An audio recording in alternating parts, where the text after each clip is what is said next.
Des unités de prière combinées comme des gouttes d'eau forment un océan auquel rien ne résiste. Ainsi Paul, avec sa claire compréhension de la dynamique spirituelle, décida de rendre son ministère aussi impressif, aussi éternel et irrésistible que l'océan. Et cela en réunissant les prières des saints et en les concentrant sur son ministère. N'est-ce pas là le secret de la prééminence de Paul dans ses travaux et de leurs résultats? C'est qu'il rassemblait sur lui-même et sur son ministère plus de prières qu'aucun autre. Il écrivait aux frères de Rome: « Je vous exhorte, frères, par notre Seigneur Jésus-Christ et par l'amour de l'Esprit, à combattre avec moi, en adressant à Dieu des prières en ma faveur. » Et aux Éphésiens: « Faites en tout temps par l'Esprit toutes sortes de prières et de supplications.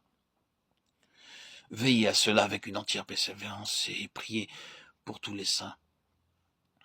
Priez pour moi, afin qu'il me soit donné de faire connaître ouvertement et librement le mystère de l'Évangile. » Il insiste auprès des Colossiens: « Priez en même temps pour nous, afin que Dieu nous ouvre une porte pour la parole, en sorte que je puisse annoncer le mystère de Christ, pour lequel je suis dans les chaînes, et le faire connaître comme je dois en parler. »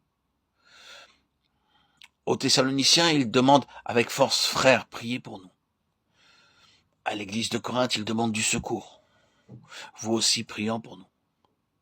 C'était là une part de leur œuvre. Ils devaient prier pour secourir.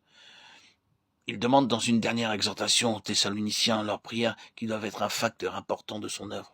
Au reste, frères, priez pour nous afin que la parole du Seigneur se répande et soit glorifiée comme elle l'est chez vous, et afin que nous soyons délivrés des hommes méchants et pervers. Il répète aux Philippiens que ces épreuves et l'opposition qu'ils rencontrent peuvent servir à répandre l'Évangile par l'efficacité de leur prière pour lui.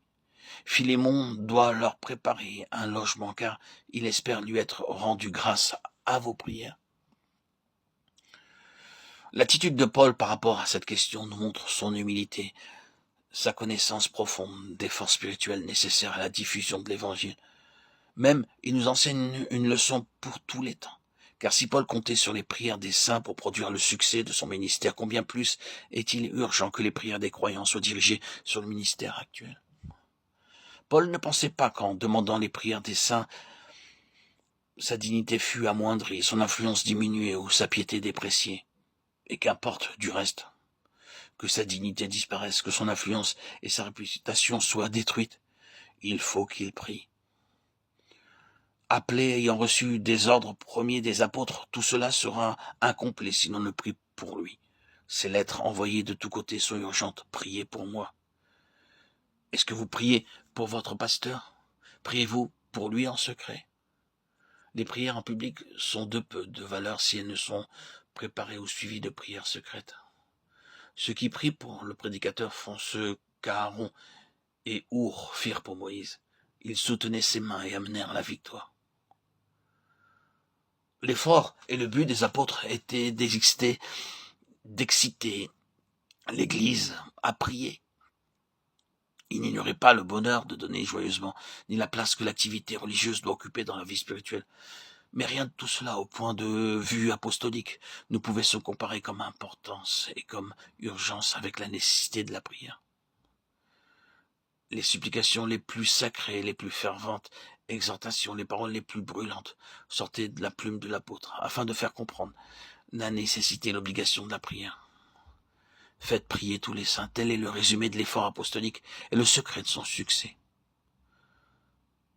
Jésus-Christ s'était efforcé de faire cela pendant son ministère sur la terre. Il était ému de compassion en voyant les champs de la terre mûris pour la moisson et sans moissonneur, et s'arrêtant dans ses supplications, il s'efforce de réveiller les consciences endormies de ses disciples, de leur montrer le devoir de prier. Et il leur dit: priez le maître de la moisson qu'il envoie des ouvriers dans sa moisson.